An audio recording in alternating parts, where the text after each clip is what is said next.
The PA Fish and Boat Commission did confirm there was Chris. That it was okay. Yes. All right. Thanks. How many? So when you got the call about someone finding, what was the response? How many boats? How much manpower? There was a rescue boat from York and 4 from Lancaster. 4 from Lancaster. Okay. Personally, even though this isn't your family member, your brother or son, how have you become attached to this investigation and trying to locate Chris? Obviously, it's very emotionally draining on the fire department.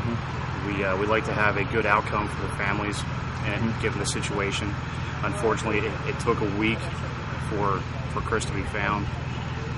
Normally, you'd like to find him within that same day, within a few hours.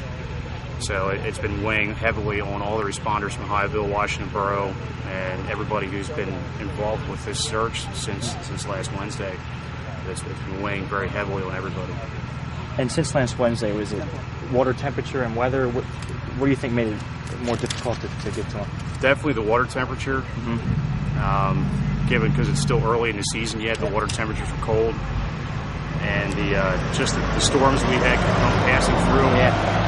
The day after, on Thursday after the original call, and the storms that came through last evening hampered some of the efforts. Okay.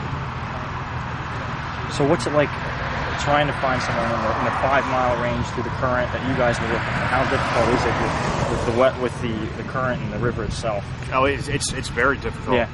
I mean, it's like they say, it's like trying to find a needle in a haystack.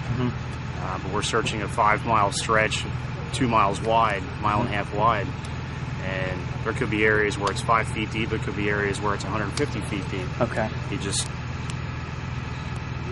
Unfortunately, it's tough. And that was where the dogs came into play. Okay. The divers and also the sonar, trying to get a better idea of where we could even start.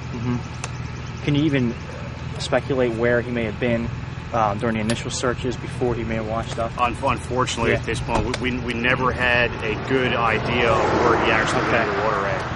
And that was another issue that we came across with this call. Normally, sometimes with calls on the river, you at least have somebody who sees him or sees the victim in the water at a point last seen. And in this case, we did, and he was out by himself and nobody saw him. Okay.